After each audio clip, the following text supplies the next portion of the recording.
Hey, let me turn my volume up, guys. Alexa, pause.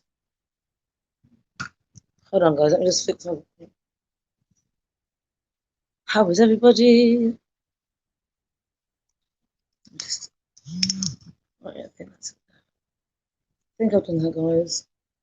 Let me just get the ladies on. How is everybody? Thanks, Erin. I'm going to get you on in a minute. Hi, Deb. Shall I just get you ladies on, yeah? You ready to come on, Erin and that, yeah? Oh, Bond is ready to join us. We'll just jump on now, ladies. Is everybody ready to jump on? We can just get into it if you want. Like, let's get everybody on. Add to stream. Let's get Vonda. Add to stream. We'll get Carrie. Add to stream. I think everybody's on. Hi. Hi, Vonda. Hello. How are you all? Good. Thank you so much for joining us. We really appreciate it. Honestly, we feel privileged. How is everybody doing? I'm good. I'm doing really great. Hi, Carrie. Carrie. Carrie. Honestly, Vonda, I just want to say thank you so much for coming on and agreeing to do this with us. For a really good cause. I'm very happy to do it. Absolutely. Yeah, I don't know if there's enough in the stream yet for me to say it. Well, look, I am going to monetize this video. Once we're done having our chat, then I'll end this stream, monetize this one, and then as soon as the revenue comes through, I'll show you what was made on the stream, and then that will go into the Lupus Fund. But just to let you know, I'll end this live before I go on to have a little chat with the other girls, because I know you probably won't want part of that.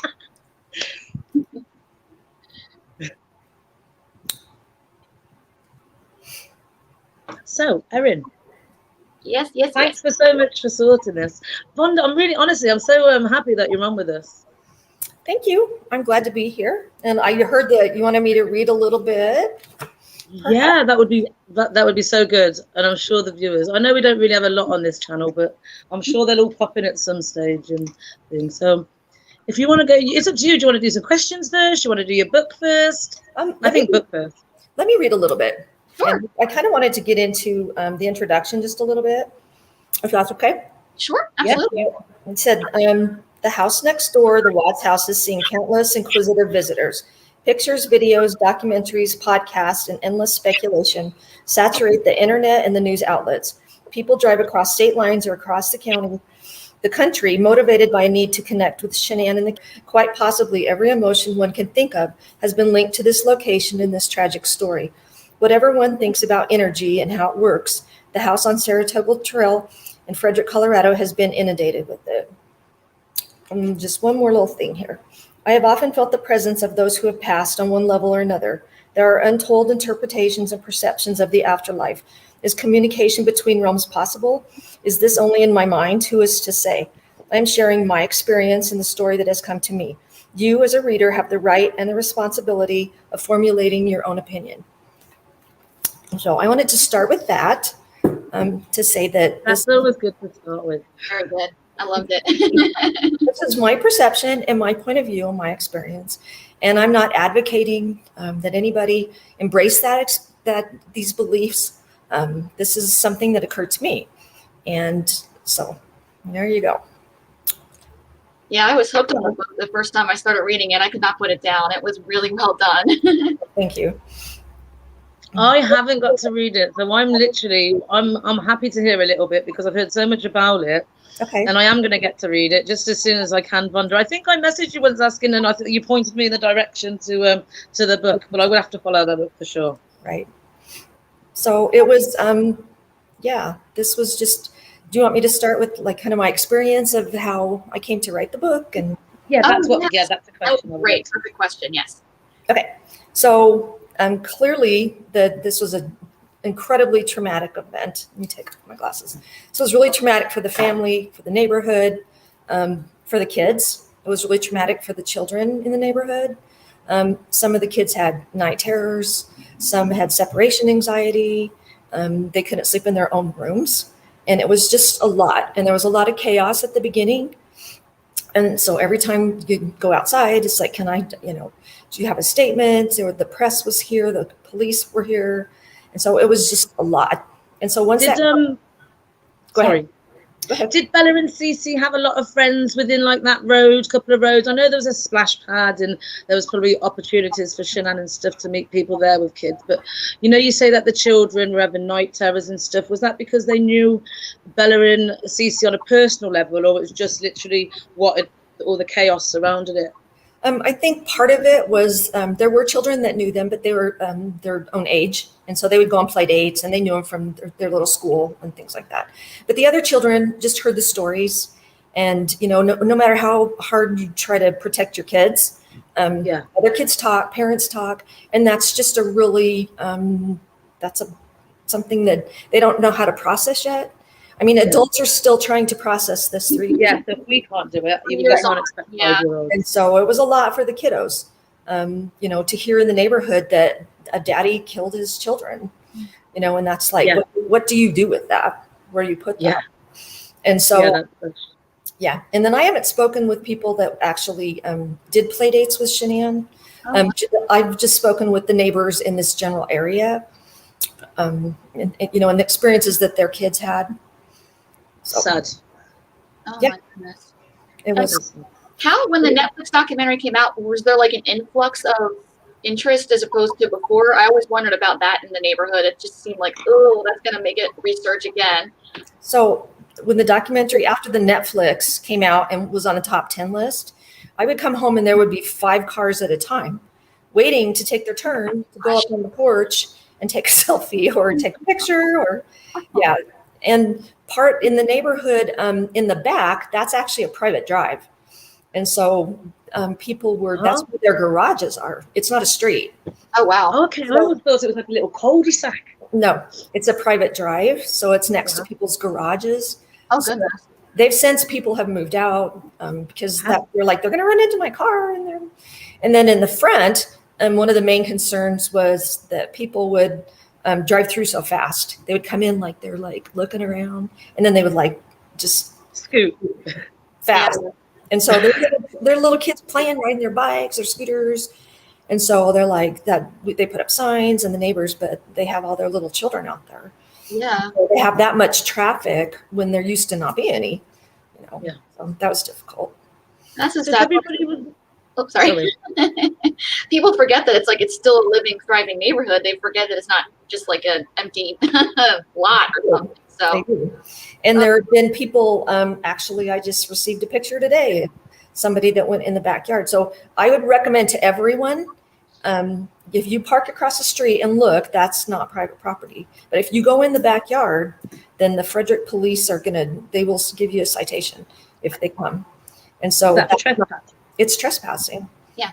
Right. So you don't just get to go back there and, you know, take things and like you've seen certain people doing, like it's a little attraction. Some people literally think it's a tourist attraction. Yeah.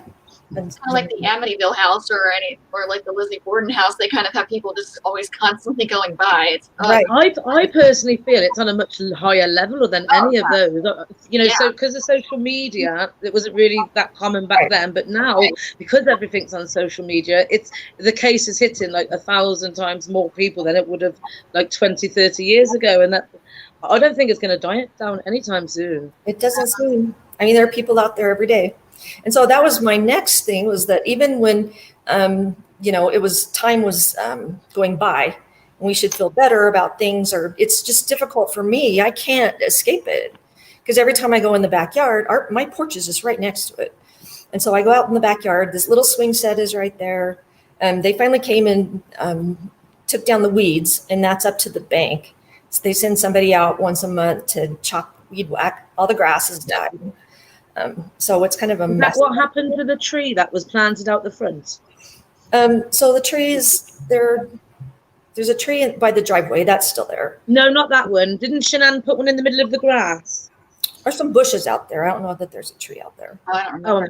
I'm confused. Maybe that was something totally different. I always thought there was a tree in the middle of the grass. The bushes are good. But we had quite a bit of rain, but the weeds were like 3 feet tall in the backyard a couple days ago. So they're gone now. But so anyway, it was really difficult for me to escape this and not think about it all the time. And so it was like just And then after that, about 6 to 9 months after that, I didn't live here at the time, but I was here all of the time, taking care of the dogs and playing with my grandson and hanging out with the family.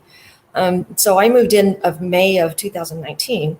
And in that summer, there were so many conspiracy theories going around that one evening I went out to water the plants. It was dark and someone was parked in the driveway, which most people don't do that. They're not that brave.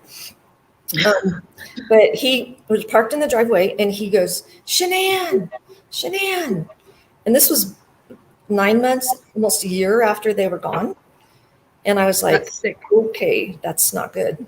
And apparently there was a conspiracy theory going around. They were still either in the house or, so I don't know if he thought he was going to, lure them out, or he was talking to their ghost or whatever he thought he was doing. But clearly he was not, mentally stable, or else he had bought into this conspiracy theory so deeply that he acted upon it.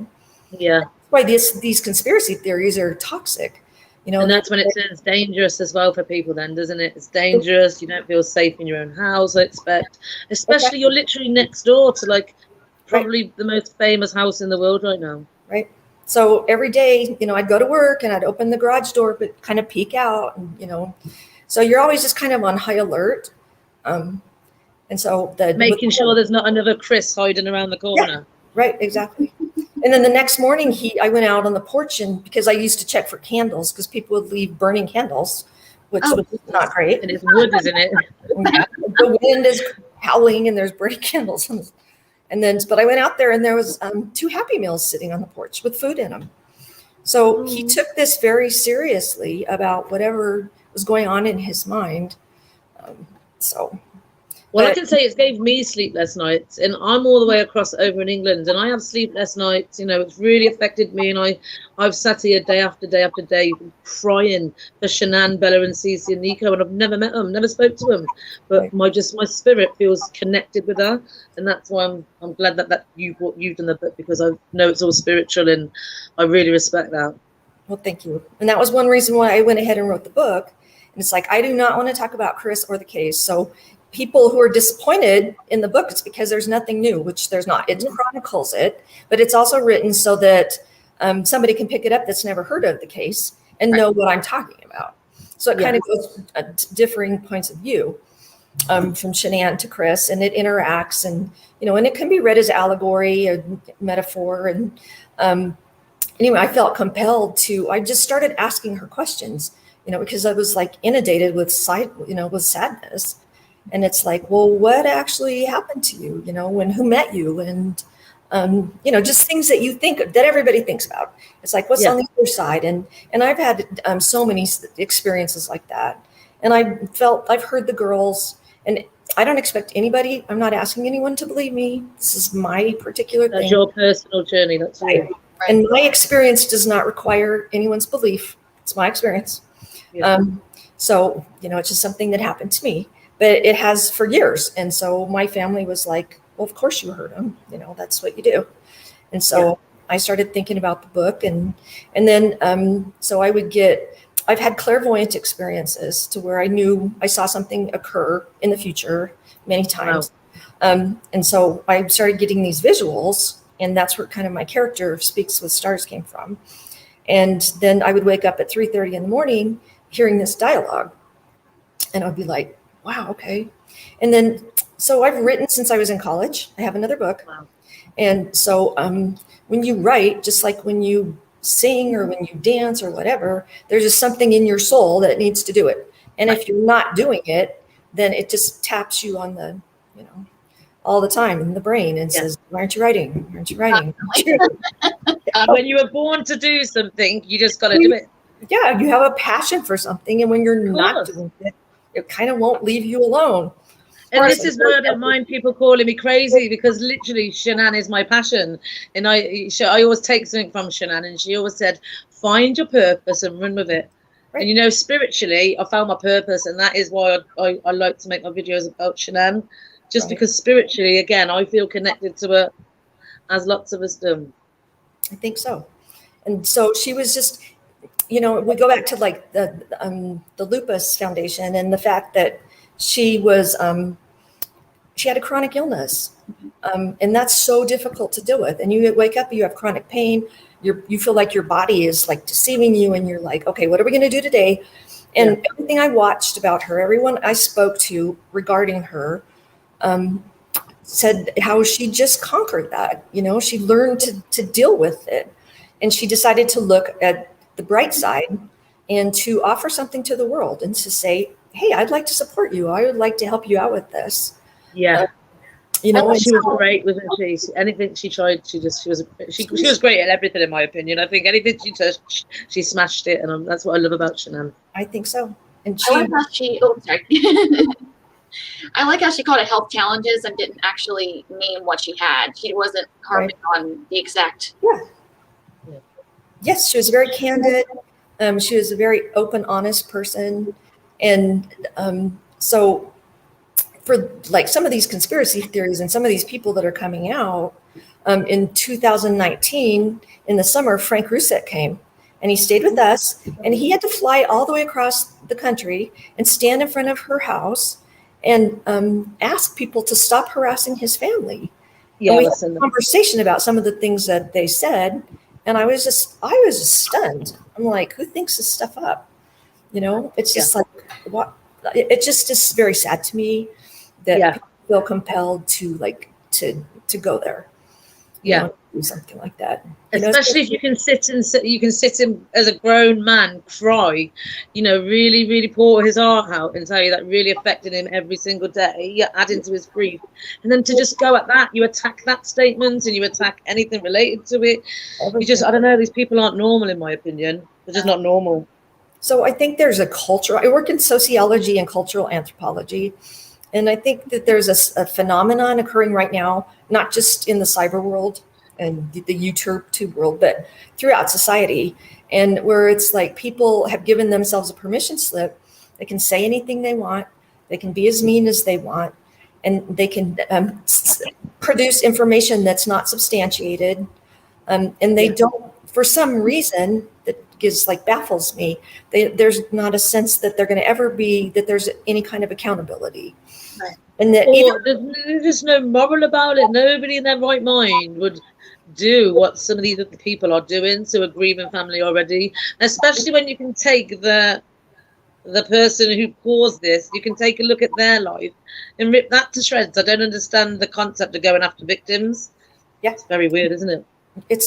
I've studied religions and cultures for years, and it's just interesting to me that anyone would think that there's nothing larger than them that's going to hold them accountable. Yeah, of course. And even if, it doesn't matter what religion you believe in or, there's something bigger than you out there somewhere in the universe. And it's right and wrong, isn't it? It's completely.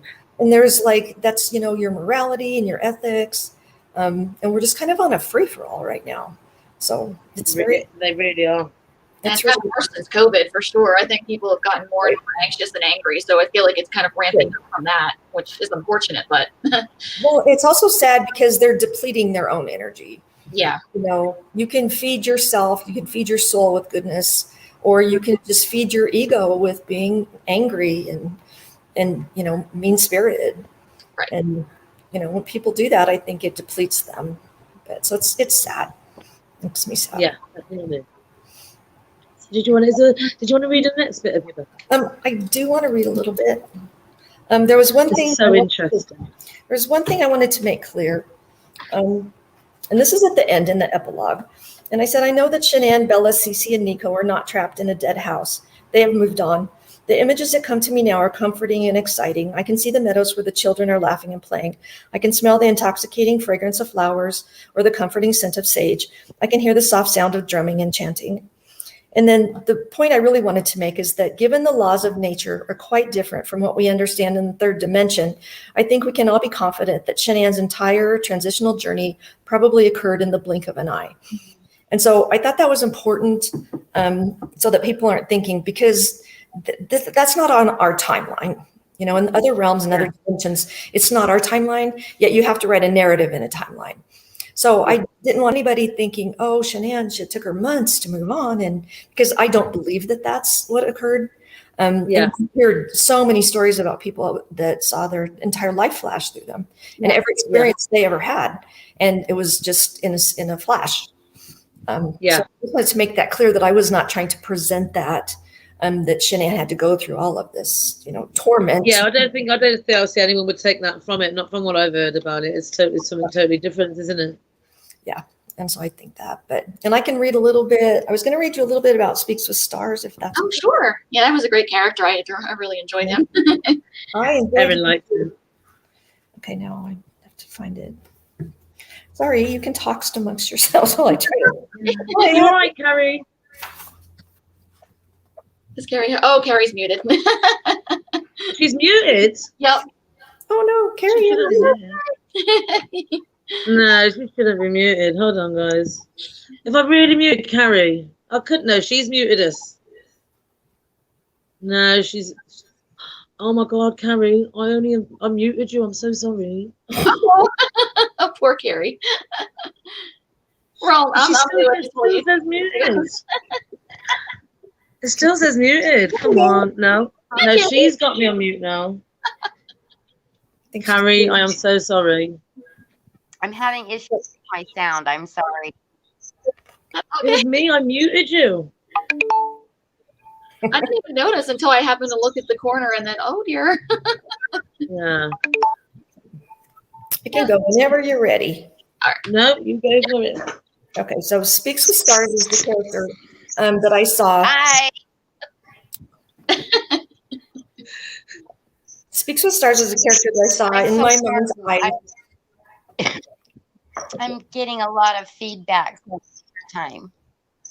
She's on a delay, Vonda, I think. Gotcha. I can wait. We'll let her catch up with that. It's you now, Vonda. She said Okay. go ahead. All right, I'm good. So Speaks with Stars was my character, and he was a spirit guide for Shanann. And Yeah, I'm getting. right. So Speaks with Stars went to his fire and strategically added kindling. He knew a lot of energy would be needed. He had ventured to the cliffs to pull from the Great Mother. Her energy was strong. Shanann had touched him deeply with her sensitivity and kindness, mostly with her deep sadness and her overwhelming need to find her daughter. He could feel Bella's presence even though he did not know where she was.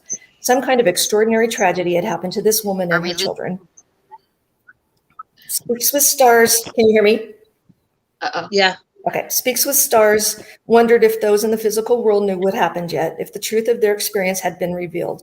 His fire needed to be high, his song strong, and his drumming powerful.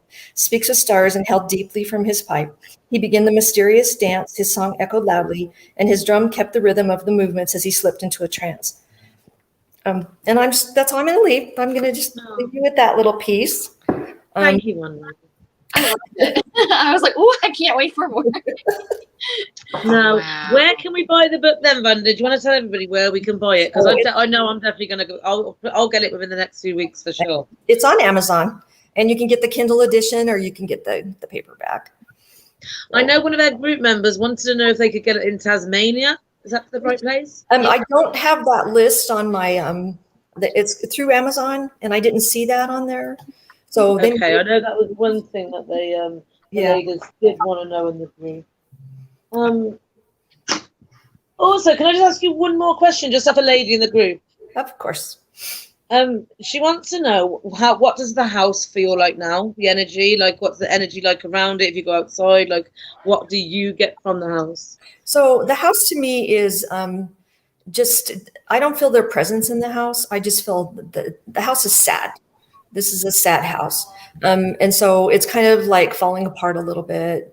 There's not any upkeep on it. But like I said in another interview, what I did, because there was so much energy in this house, so many people are projecting so many things, even in my house, in the living room and where Chris did his interview or was right. Was he standing right behind where you're sitting now? He closed just down the hall just a little bit. That's crazy to think that he was in your house and in your energy and stuff, isn't it? Yep, he was right there. And so many people have projected that and looked at it. And so when I came into the house, I just said, I'm going to take only positive energy and I'm going to sage and do my prayers and do my rituals and make sure that I fill this house full of what I believe in and the goodness and the good things. And since I've done that, and it's occurred since 2019 in March or May, I've had a lot of different interesting manifestations. And like, I have some very interesting orbs. I've had some whispers and, different things occurring. But it's all positive, it's very, very positive. So it's like, there's, next door, the energy, whatever they felt, whatever was going on is probably still there, like in a hologram. That's what I believe. Yeah. That energy stays. And then, so it's not necessarily a person in there, but it's just the energy of what occurred in those horrible, terrifying feelings. And then but my house is kind of the opposite. So I kind of put us in a bubble, my house and the community. And then I might have some of my orbs coming out because they're interesting. It sounds like it's a very, I don't know, I'd love to like be feeling stuff like that. I would personally. It's kind of interesting. And I'm like, I have almost like that Vulcan logical mindset. So I'm like, oh, what is it? What is it? What is it? It drives me crazy. Yeah. I'm such a logical thinker, and I have to have so many sources. And but you sound so in tune with yourself. You know what you're thinking. You know what you're feeling, and you're very confident in the way that you bring it out. So, and I think that suits you down to a T, because you look like a nice lady and you sound like a nice lady and you write like a nice lady. So like you're the full package, really, Vonda. Well, I've studied religion, like I said, in different traditions for a really long time. And that kind of gives you a different, a larger worldview, and kind of a open mind. Right. I totally have an open mind. And I do not believe that any one person's opinion is more valid than anybody else's. No, absolutely, yeah. But I do believe that you should substantiate your findings and find out if what you're saying is true and what is that based on. Yeah. Get your sources. When I was in college, we can't just go up and say, hey, I have a hunch this might be right. He's like, well, I have a hunch you're going to get an F. That's yeah. That's true. For sure. I need to just play by the rules. So yeah. But any other? Go ahead. I do have a question. When were you actually nervous moving into the house, or was it just something you kind of made peace with before you did move in? So I wasn't nervous at all to move in. I almost felt like I was a stabilizing force for my family. Okay. I kind of felt like I can move in, and anything that is here, it can come to me. You can deal with it. Right. Mama knows best.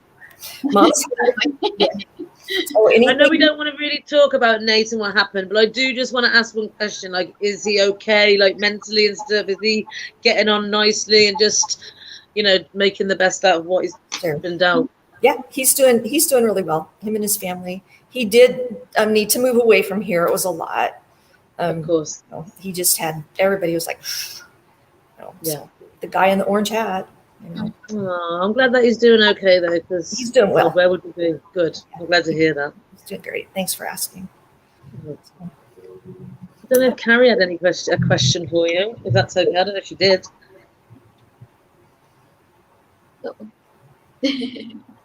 She's on a lag. I think she's on a delay. She knows we're talking about her. Did you want to ask a question, Carrie? My is terrible, so. Uh-oh. Yeah, I don't think that's probably going to happen. You got a comment here, though, Vonda. Miss Knox, I've just finished your book. Oh, okay. Uh-oh. I didn't quite get that. Hard to understand, yeah. Carrie, you're going to have to put it in the comments because your reception's not very good. How's everybody else doing in the neighborhood? So everybody's kind of over it. Several people have moved. And so the new neighbors have came in, and so everybody is just kind of done. Yeah, I'm having a hard time. I'll probably pop out and then pop back in, okay? Okay. Okay. Rhonda, do you think the house is going to sell anytime soon? So I think there's just and as far as what I've heard, there's a $6 million lien on it. And so I think that they would have to settle with the Rusiks and at some point. So I'm not sure. I really don't know. I'm not sure. I know it's going to be crazy, isn't it? Yeah. Yeah, because it's starting to, they did come out and there was a big question about there were no lights in it for a year. No, the lights were on. And then all of a sudden the lights popped on. Well, it was, I think when they were working on it before, they were there during the day and they left all the lights on when they left, and then the electricity went off. So when they turn the electricity back on, every light pops on, right? Oh no. So, and then they did put like bug bombs in the house and just great. But is there I think we've seen some recent footage where there's the lights on at night. Is that because there's like a security setting on it that kind of automatically turns? It turns on the porch lights. Everyone in the neighborhood, their house lights are set up on a timer. And so they have to have that. That just goes on automatically. And your house too? Yes, everyone's house. But the lights in the house are on all the time. Oh, wow. So I never knew that. I know I saw a video. I posted a video of the other day, and there's like a shadow walking across. It was very weird. It was a proper solid shape, and it was a proper solid movement, and it moved from the left window to the right. Really? Now I would never sit there and say it's anybody or it's this or it's that. Right. I would never say that. Right. But what it was solid and it moved, and there's nothing there for anything to walk on, and I found that was really odd. Mm-hmm. I haven't seen that one, but. I'm not. Yeah, I posted it a few days ago, but yeah, it's only a minute clip or long, but it's definitely there. It was very weird. Well, actually, it took me a few seconds to look at it close enough and see what I was actually looking at. Yeah, you need a big screen to see it. Yeah. No, I wouldn't be surprised, because I just feel like there's other things around us all the time. I'm sure somebody said that your area, wasn't it built on an Indian? So that was what people had said in the neighborhood. And so that's what I heard from some of the neighbors. And this whole area probably had a lot of Native Americans. Did it feel spooky? It doesn't feel spooky. Sometimes I feel like a presence or perhaps somebody that's like maybe something happened to them. And I honestly believe, and I'm like, again, I disclaimer, no one needs to believe what I believe. Right.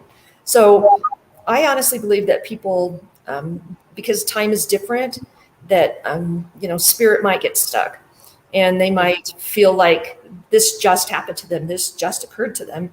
And they're not 100% certain of what occurred to them. Yeah. And so I think only because it happens so quickly, they don't actually know what's happened. Right. And I think when you have an unexpected death, a tragedy, war, whatever, it's like a shock. It's like, And so I believe in that. I've watched a lot of different paranormal and people who have experiences with that. And then I also follow a few people who have experiences with they're PhDs, they're doctors or medical doctors, and they're like, no, this isn't right. And then all of a sudden they hypnotize all these people and they're like, whoa, whoa, whoa.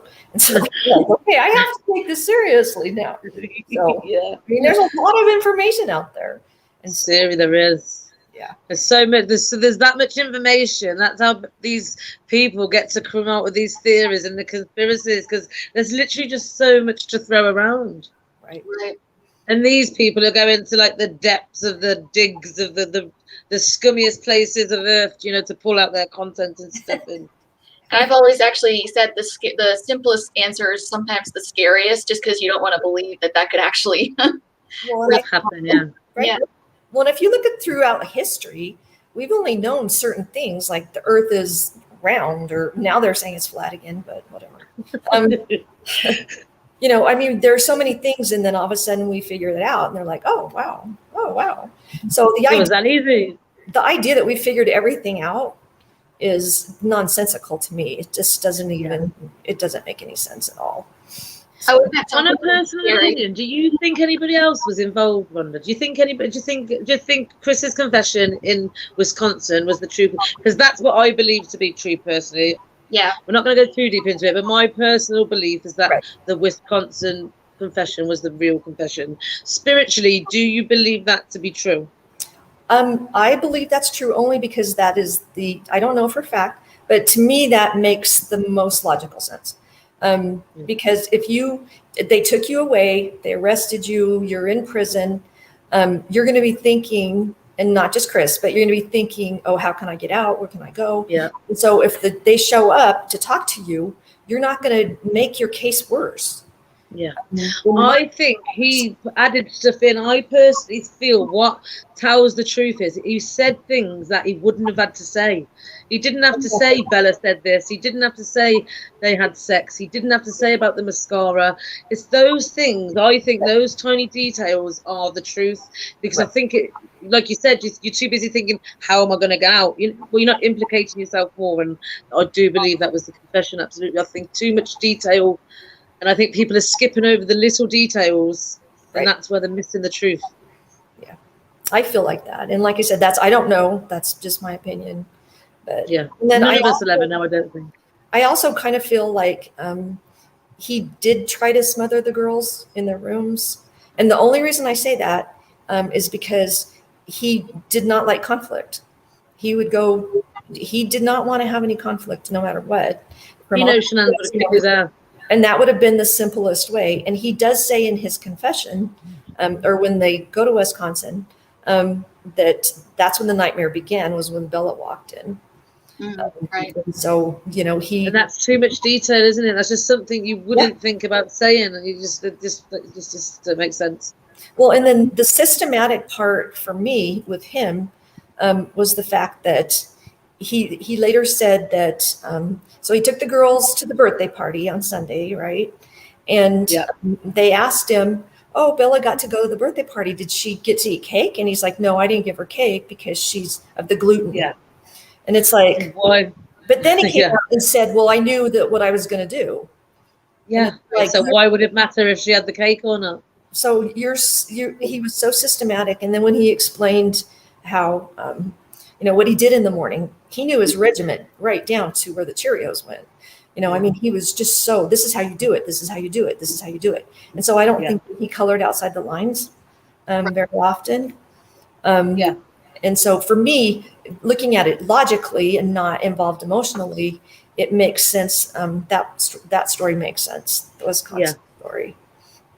So, but like I said, I don't know. No, but this is just all about personal opinions.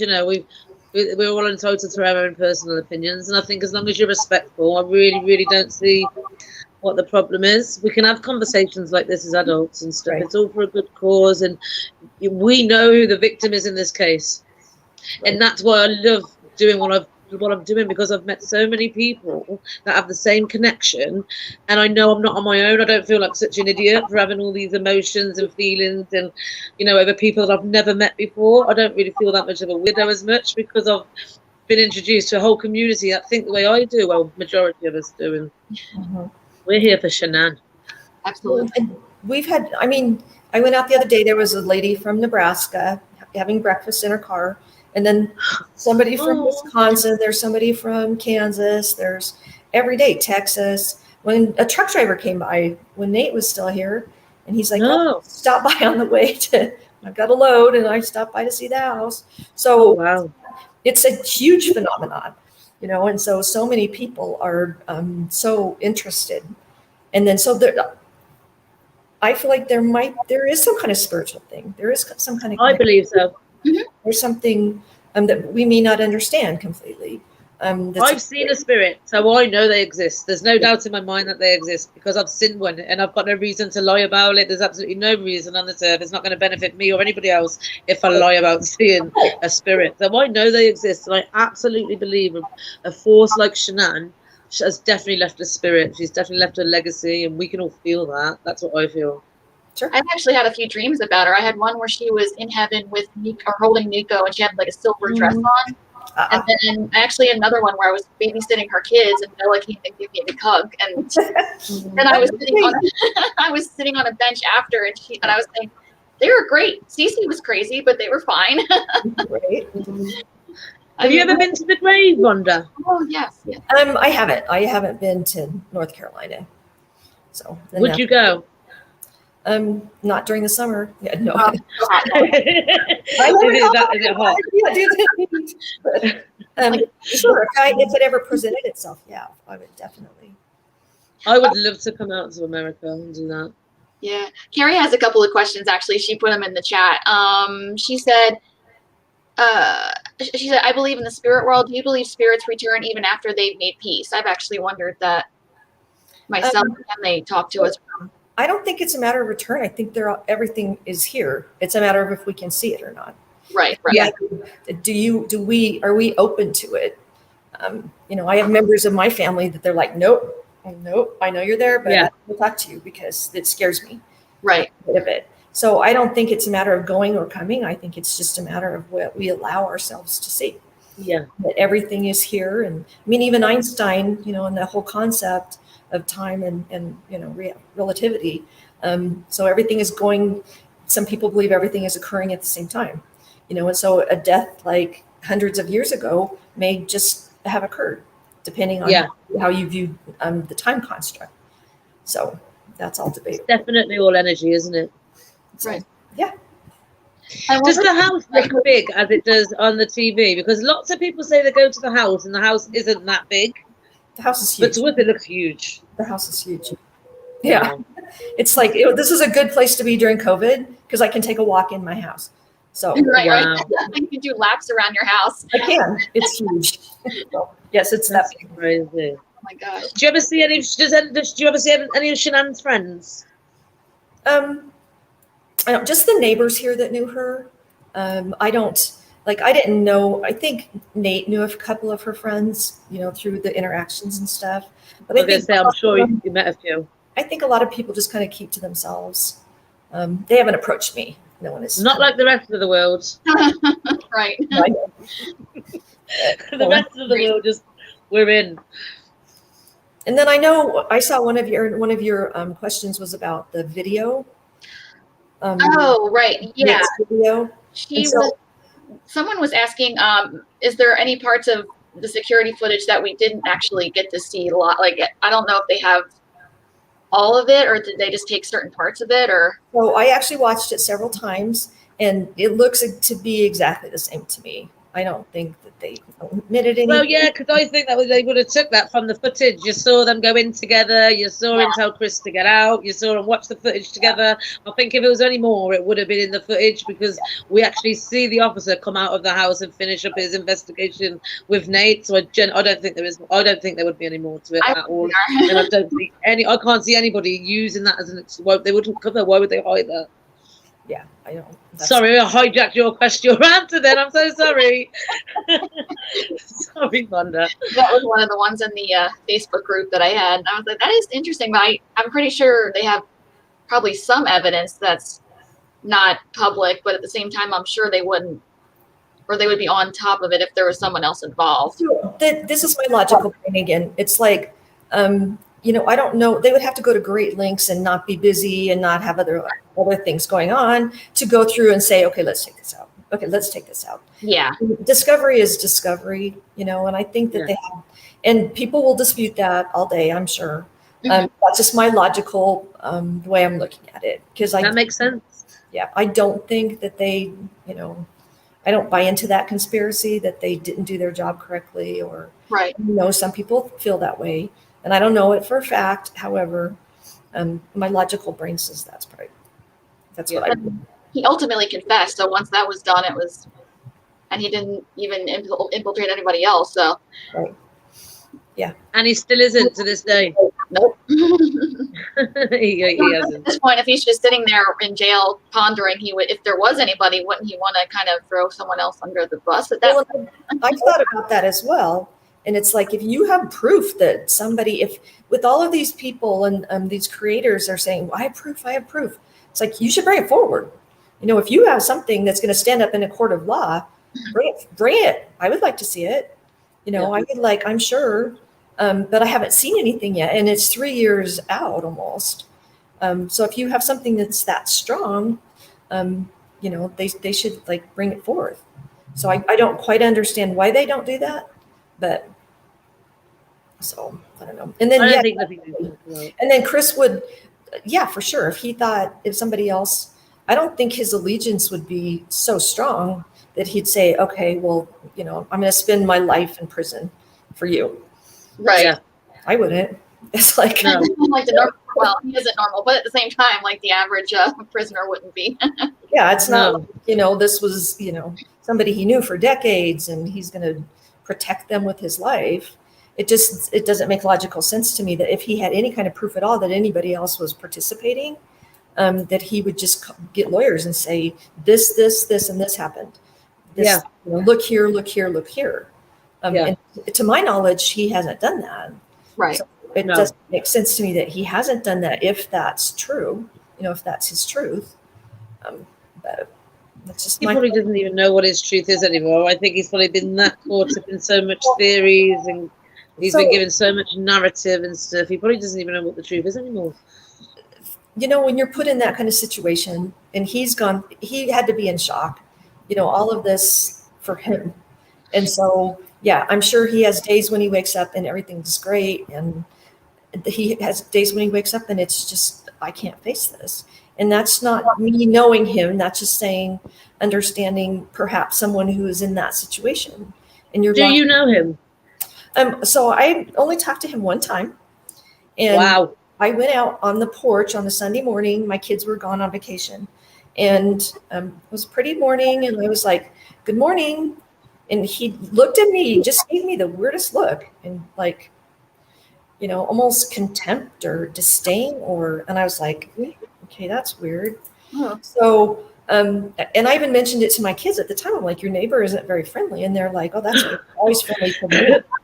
It was like, Chris, what? It's not friendly, really? It threw me off. Because usually if someone's shy, they'll be like, tip their hat or be like, yeah. Or they'll like wave back. A nod, not a look of like, just, it was a horrible look. And it was in the mirror. How long ago was that? Well, how long before Evan happened? And that was probably, actually, that wasn't that long before it happened. Really? I think it was spring break, and then it happened in August. So I think it was a few months before it actually occurred. And then did you ever speak to Shanann? I saw her. I'd see her in the front yard. She was always busy, Was she really? What was she like? She was just busy and running around. Hi, how are you? And I was like the visiting mom. So, but my family, they spoke with her and she was just busy and friendly. And was she always like just bubbly and just running around and like literally running from corner to corner? Everybody that I talked to about her says the same thing, that she was just like Miss Sunshine. Hi, have a good day. She absolutely looked like such an amazing mom, Wanda. That's one thing that's another thing I take from her. She just looks like she gave the girls the best lives. Like, were they really like that happy? Like, we've all seen the Facebook videos and stuff. Like when they came out of the front door and they were loading the kids in the car and whatever, were they really that happy as a family? So I only saw them in the backyard playing, but they were always really receptive. I'd be like, hi. And they're like, hi, how you doing? Or else they would speak to me first. And they're Cece a little more than Bella. I was just about to ask, was it Cece that initiated everything? Hi, lady. Little sweetheart. But they did not fit the profile of like children that were not happy. They were having fun and they were playing and they weren't shy. They spoke to me and I didn't know them. And so they fit the profile. Cece made sure she was. Especially, hi. Yeah. My attention. So, they're. Cece did look like a ball of fun, a big ball of fun.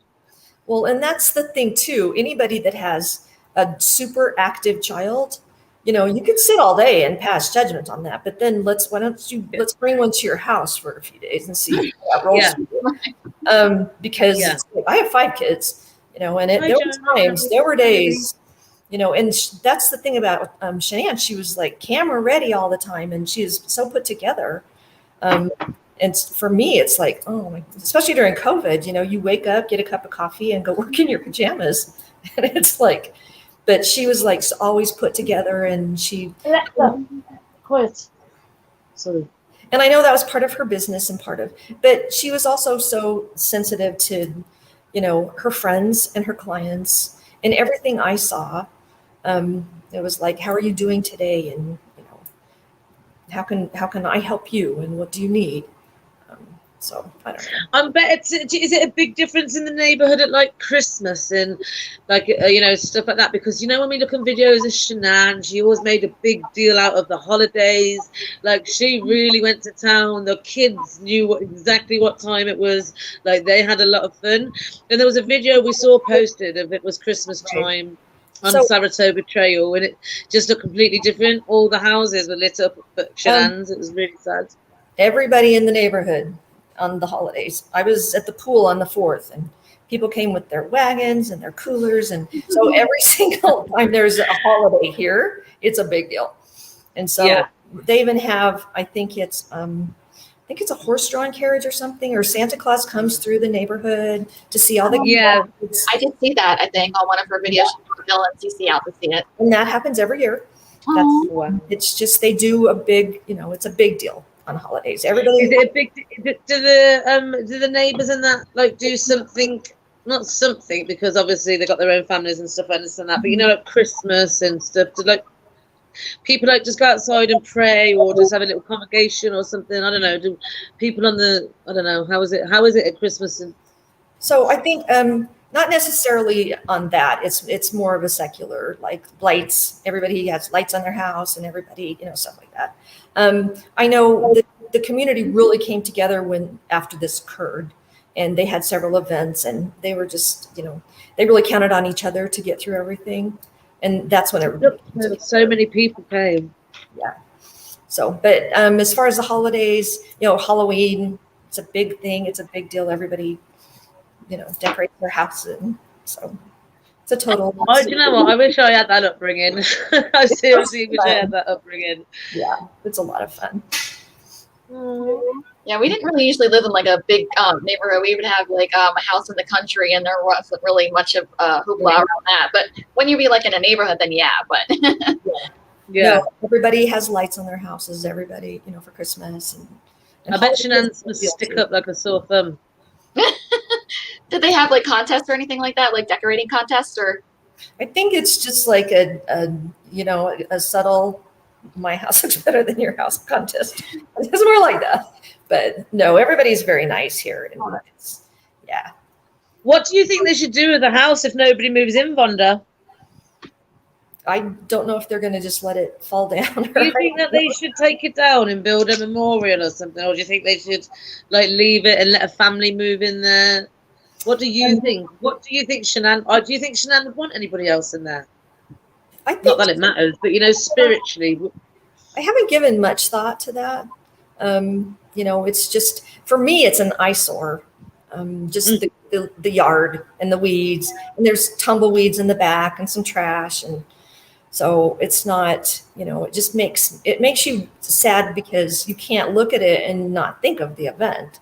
Especially the children's thing. Yeah, the playground. Why didn't they not remove that? See, I think they should have been removed. I'm surprised somebody hasn't taken it. So because the bank doesn't care. I don't even know which state the bank is in. So for them, it's a number, Yeah. It's an amount. It's an address. So it's not anything personal to them. And so I think it's just accounting for them. Yeah. So because there was a video circulating. I think the bank was in there, and one of the workers, she'd come to the door and she'd met a lady that had took like some teddies and stuff there, and the lady from the bank opened the door and she was crying, and she was like, "I literally just got called to this house, or didn't know I was coming to this house, and now I'm here.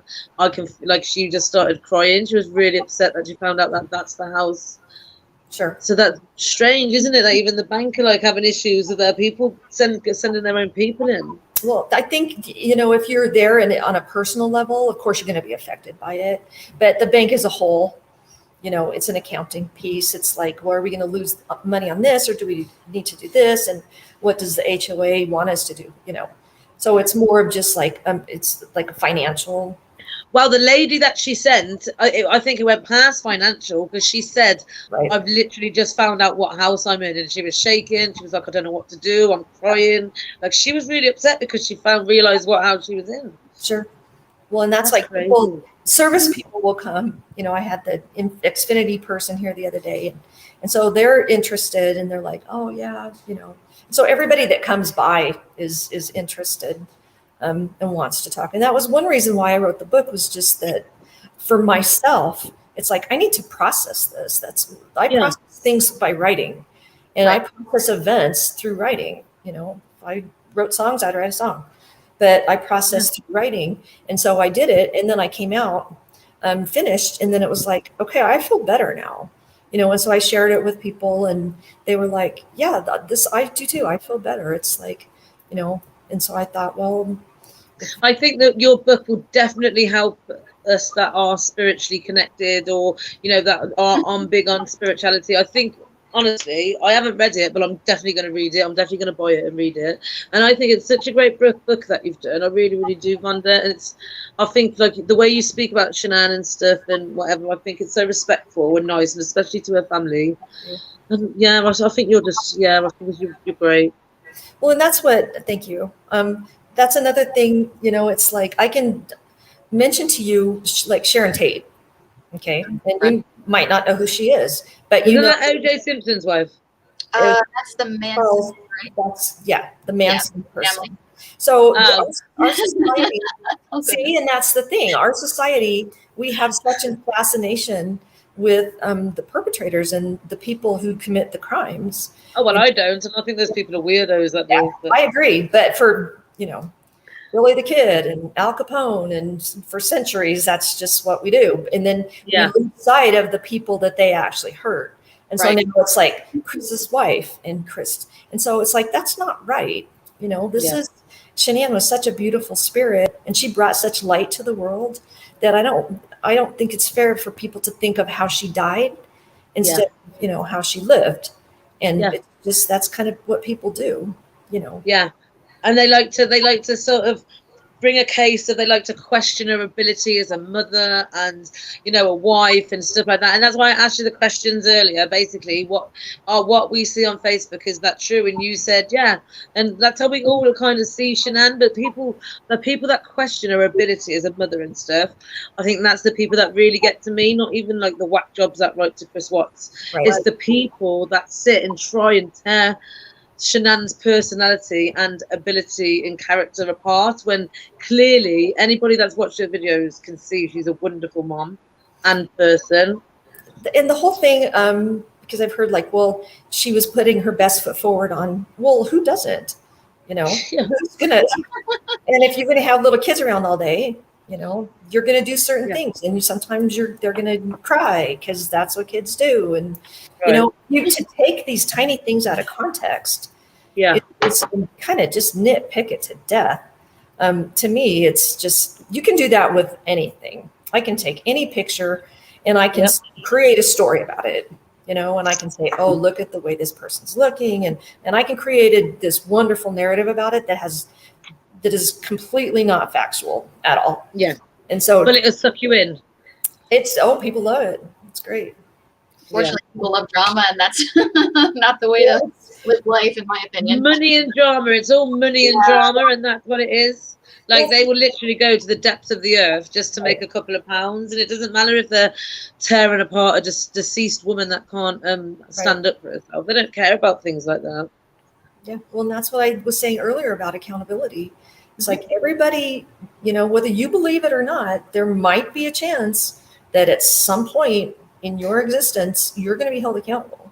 Exactly. Now, you can say, not me, but okay. Well, the works are already in progress for certain people. There are steps being made, which I know a lot of us are really, really happy to see that, because there's nothing like getting justice for the right people. Right.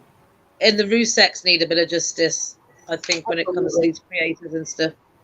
I have a problem with people using the word justice to, not in this context, but when they use the word justice to say, and what they really mean is punishment, you know, and it's like, I really feel this deep, deep need to punish somebody for something I don't understand. And then that's also kind of the belief that there isn't a larger system to where justice is going to play itself out. And you might not see it today, and you might not see it tomorrow, and you might not see it in your whole lifetime, but it's my belief that eventually it's going to play itself out, and things happen for a reason. And then there are greater things going on than we understand. So we don't, you know, and if you believe in God and you have that concept, and, you know, the whole idea of a God, and, you know, I don't think that he or she needs your help. You know, I think they're really good at what they do. And so. And they've lasted this long without any help.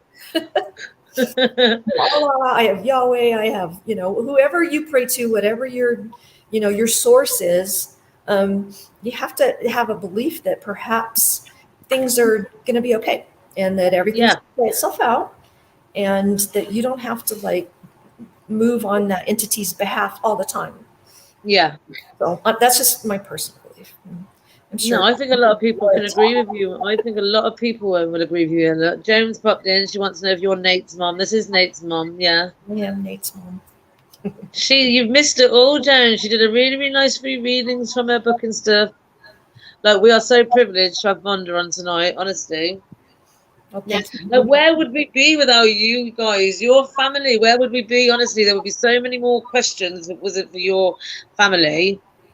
Well, and the quickness as well, the quickness that your family were on it. They knew, they just knew it was instant. And that's amazing. It was really, really good to see, you know. That was good to see. Thank you. That's just, Nate's just always been really, really observant, so. Yeah, but there's observance, and then there is on it, you know, the fact that he knew he knew the way that he was and stuff. He just knew his mannerisms enough to say, well, that's different. And I think that was really, really good work from Nate. And I do put it in the book as well that he also didn't want it to be true. You know, it's like, no, I know this guy, and you know, how could this be? And we had a conversation where we like agonized over it. It's like, well, maybe this could have happened. Maybe this could have happened. Maybe this could have happened, because you don't want it to be true. No, it's that bush. Who planted the bush? It was around here when they moved in. So that is a very bad bush. Honestly, that's the worst bush I've ever seen in my life. Definitely the object of many a conspiracy theory for sure. It is. I'm like, oh my goodness. Just I'm like, where can I even find the raw footage? Because it's hard to find one that's not been pixelated, unfortunately. They literally took a branch out of the bush and made a whole person out of it. Right. It's so sad. Yeah, then that's what I was saying. You can take one tiny little thing and build a whole narrative around it. Right. Yourself, you know, and even if you're being honest, you can really convince yourself that that's the truth. So, but and then I didn't fall all the way down the rabbit hole. I started to, and then I pulled myself back out. I'm like, this isn't cool. Yeah. So. The thing too with Nate, you know, because some people have like really criticized him, and it's like, well, what would you have done? You know, just said, what more could he have done? Yeah, sorry, you don't need to see my video because I just want to stay out of it. And it's like, what kind of neighbor would you be if you're exactly the people next door were missing, and you're like, yeah, whatever, I'm out. The fact that there's 2 little children missing and a pregnant woman, you know, it's like, of course, I don't know how anybody could give him hate. Literally, I don't know how anybody could do that. He basically helped the cops without even being asked to. So, I mean, that's amazing. Yeah. And Hero Nate. He's just always been helpful, and that's just what he does. It's how he rolls. So. I'm hoping I would have. Did you ever meet any of Chris's family? Did you ever used to see Chris's family at the house? I've met, so Nate, he knew Sandy and Frank pretty well because they were neighbors at the same time. Did he know Chris's, if they met Chris's family? I don't think so. I don't think he ever met Chris's family. Maybe they said hi, maybe he was around or something, but, you know, he wasn't paying attention to that all the time. Right. You know, just like, you know, I'm living my life, you're living your life. Hi, how are you? we'll You see. never expect your neighbours to get caught up in something No, like this. He Crazy. didn't expect any of this. This is just thrust upon him too. Yeah. It's a lot. But he did. I met Frank once when he came out. But Nate's met them a few times, hasn't he? Has Nate gone to do something? Nate been on a fishing trip or something with him? I don't know. I'm not sure what they did together. Yeah, I'm sure. I'm not really sure. Yeah, I don't know. That's the nosy side of Becky now. That's me sticking my nose in where it's not wanted. No, I honestly don't know everything that they have done together. So I'm glad that they've got that friendship with Nate, though. I'm really, really glad, because that must make Sandy and Frank just a time, just bring them a little bit of comfort, knowing that their neighbour really came through for them in the end, and done what was right by Shanann. well, and it had to be so difficult when they were not here. Right. Because you're across the country, and it's like, and I even put that in my book. It's like, okay, they're not here for all the action to keep their mind busy and all that. They're just agonizing in their home. It's like, any little bit of information, give me this. I need something. Just, I can't even imagine if it was my daughter and my grandkids. I can't imagine that. And that's why it's just so hard for me to imagine why people go after them after such a horrific experience, when people feel justified to say, yeah, whatever, I can do whatever I want. So No, they can't. It makes me so sad. It just makes me sad. And like for me, my first thought was reach out with love. I'm like, why can't we just do that all the time instead of just automatically hating on anybody? Well, and I think most people do. Most people that come by the house, they're respectful. They're coming by to honor. I know. I did see a few creators that came out to your house, and I didn't. One of them I don't think was very respectful. They said that they were there on the behalf of Chris Watts. I think we all know who it was. Oh no. Yes, that person. I thought that was disrespectful as how. Well, I was in the backyard when they came into the yard. Was it you that they said it to? We're here with Chris Watts. Yeah. I bet you must have thought, excuse me, what? Well, that was what? Yeah, they talked to Nate more than me. So, but see, that's disrespectful. That's borderline. That is not even borderline. That is disrespectful as hell. Like, if you're going to be respectful and you want to go and pay your respects, then go do that. But to stand there and to literally have the audacity to stand in your and your son's face and say, "I'm here for Chris Watts," like that's weird to me. Weird. Yeah. It was a little bit surprising for me. I bet you weren't expecting that. No. It was surprising for me. I wouldn't know what to say. I'd be like,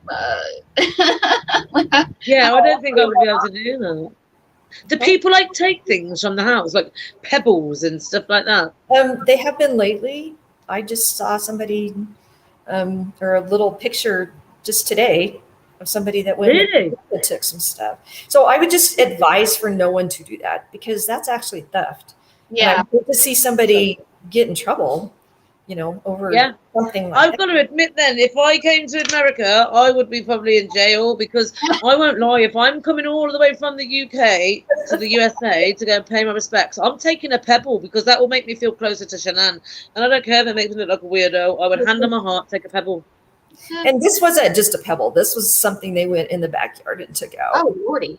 Yeah. They took, I think she took an old mat or something and a toy, and and other people. No way. Yeah, that's a little more than a pebble, folks. Yeah, that's a bit weird. No, I would literally just take a pebble from the side of the house. A pebble would be fine. A pebble, that's weird. I have pebbles and rocks from all over the world, because every time my faculty would go someplace, they're like, "What can I bring you?" It's like, "Bring me a little rock." So I don't think, or if I used to go to Ireland, bring me back a seashell. The seashells. Sure.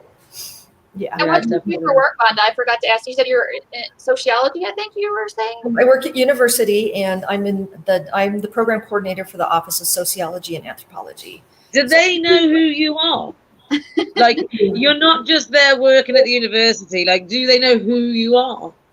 They probably don't care about all this. No, but this is a pretty amazing stand to have in this case. The position that you've got is a really good one, because you are all for shining light and stuff, and the majority of us want to see that light shine, and we're sick to death of Chris Watts.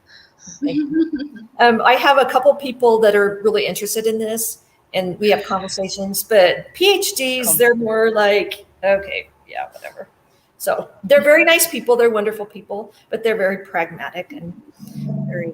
So basically, they don't know who you are then. Well, so when that very first happened, I went to them and just told them because I was in shock. It's like my son's neighbors are missing, and so Yeah.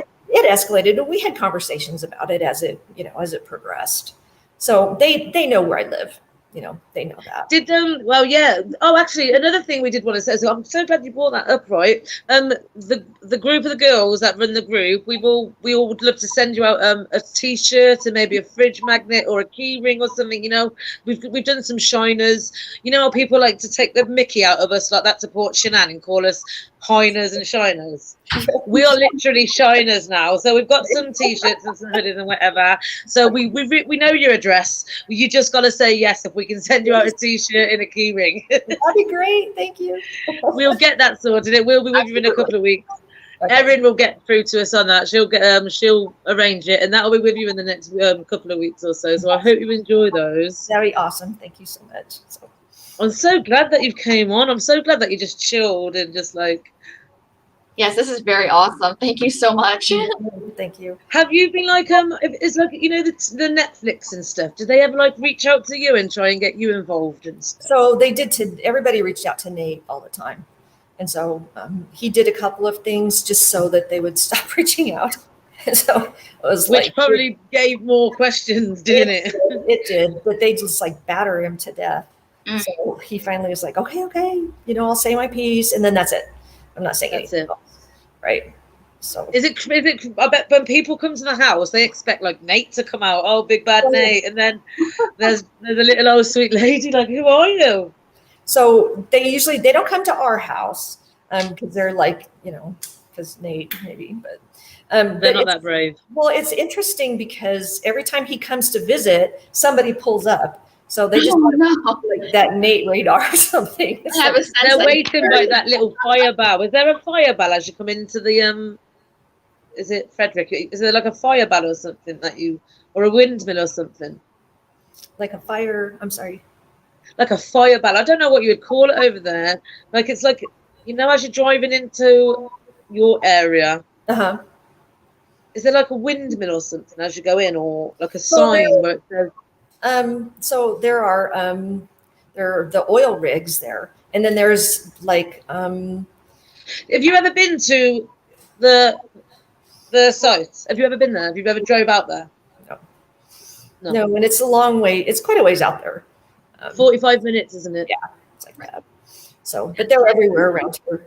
So we have an oil, smaller little whatever you call them, just down the street. So well, see, we have them in the UK as well. In like if we drive past one and I see one, like straight away I just think of the girls. Right. Like that's where my mind takes me all the time, and I'm like all the way around the world, and I still get that sadness if I see one of those. Yeah, there's one down the street, and that's what I think of every time I see it. So I think that's almost what makes it almost sadder about this case is just how he actually disposed of the girls. Right. I just can't even imagine that recovery process. It makes me sick every time I think about it. Well, and it was like so traumatic for all the teams out here, the hazmat team and the fire department, and everybody was just devastated by that. So it just shows that your actions have such far-reaching consequences. The ripple effect. And you think you're just doing one little thing, regardless of what it is, and it just goes, on and on. Sorry. And on. So, but yeah, it was very traumatic.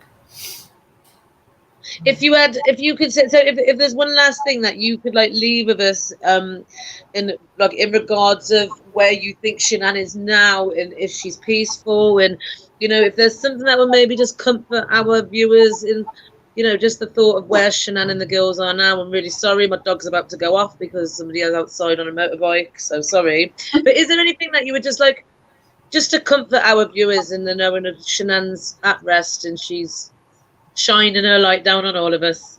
So I've got, I do this, I have an elliptical and I exercise and I listen to music, and I was like, you get in that state, like your zone, right? And I saw her on a speedboat, And she was like, looked so free. And she had the biggest smile on her face. And the girls were sitting, and Nico, and they were sitting in the back and had their little life jackets on. And every time I do that now and get in that zone, that's the vision that I get. And she's on this speedboat, and she just looks just gorgeous. She's so gorgeous, and she cannot take the smile off her face. Oh, And so that's what I see all the time. Your Oh, book that's beautiful. That's what I think. It's I think she's in heaven with the girls and the Oh, boy yeah. Nico. That's what I think she is. on a speedboat. I don't know. Oh, On a speedboat, on their way to Disneyland. Going really fast, and her hair's blowing, but I think it's just the idea that she's just so free. You know, One thing I want to ask you, because I noticed this about Shanann, was she as short as she looks, like in person? It's like, because to me, like on some of her photos, she just looks really petite and dainty, and then on some photos, she looks quite tall in that. Like, is she tall? I really can't answer that because, like I said, I just saw her like walking in the house, and so I never stood right next to her, so I'm not sure. That's an interesting question. Yeah, I always think that she looks a bit short. Like, and I'm really, really short. I'm really short. Not sure.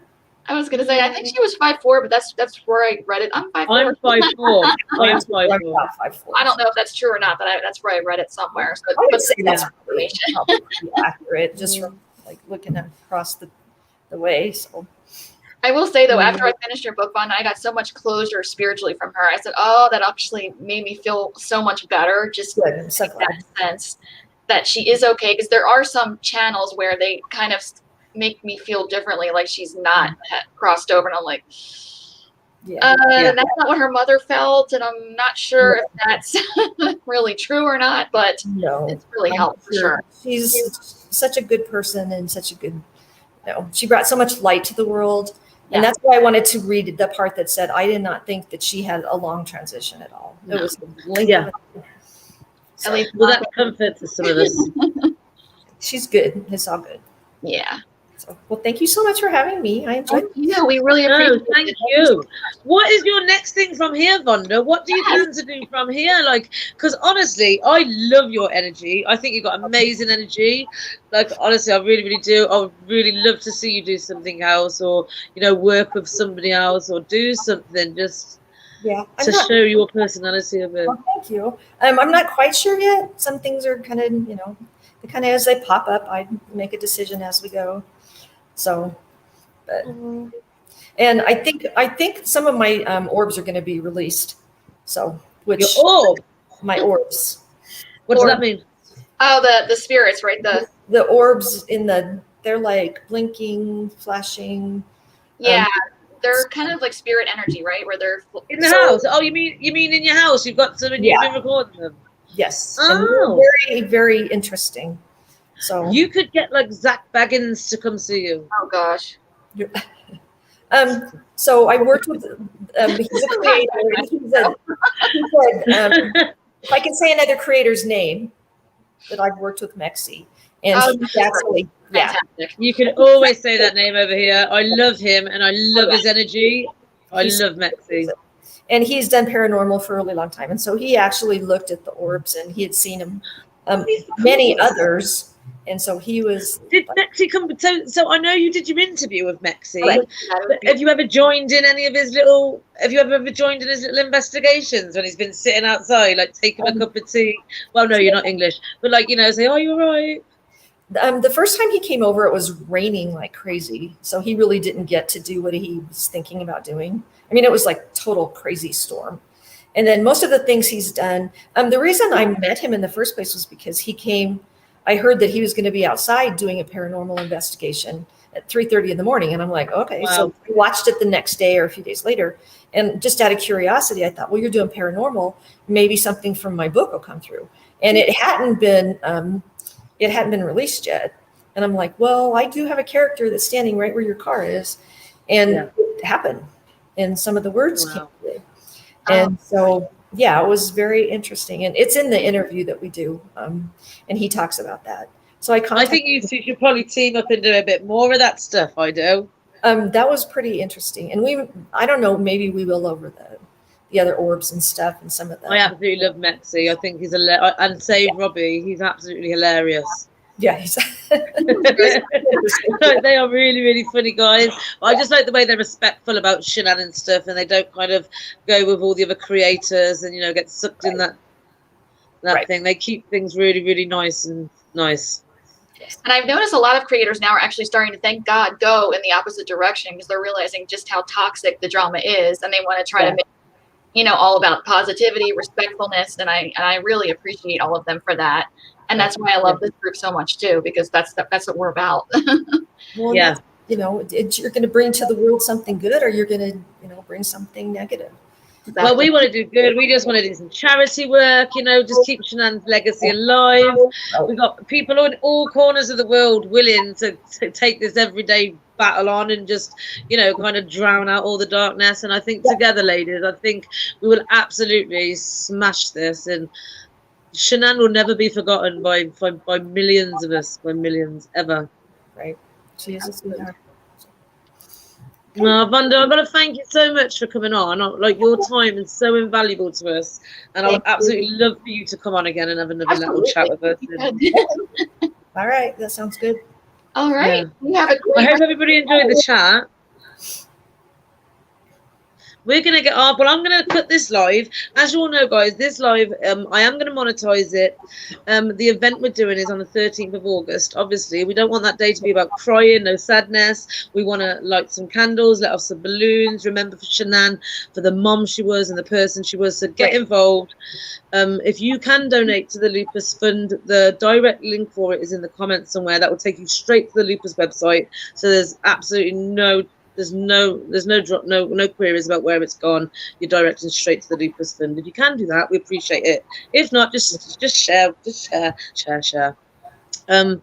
yeah, that's it. Vonda, thank you so much for your time. I think you're absolutely amazing, and I really, really look forward to seeing what else you've got for us next. Okay, it was a very nice meeting both of you. Thank you again, Vonda. Yeah. All right. Thanks for putting up with our crazy. All right. Bye-bye. Right. Take care, Vonda. Guys, she's like amazing. Very amazing. Very sweet. Erin, thank you for welcome. hooking us up. Thank you for hooking us up. Of course. What do you guys think about that? I think she's lovely. She's literally lovely. I would love to meet her in person and just sit and have a tea with her and just talk. A tea and crumpet. It would be amazing. That was unbelievably awesome. And thank you. Honestly, I love that. Guys, in the comments, you were amazing, guys. Thank you, everybody. I'm so glad you all came and joined us. Joan, I did see your comment about coming to stay with you. Thank you. You know what? I've got plenty of places to choose from if I ever hit the States, guys. I have. What I'm going to do, though, I'm going to end this live. I'm going to quickly go and turn on the monetization for it, and then I'm going to set up another live. So if you guys want to come on and have another chat, then we can like chat like we normally do. Yeah, perfect. Cool. So I'll be back in like 5 minutes. That's it. I'll see you guys in a minute. All right. See you soon. Okay, I'll see you guys soon. All right. Thanks, guys. Bye.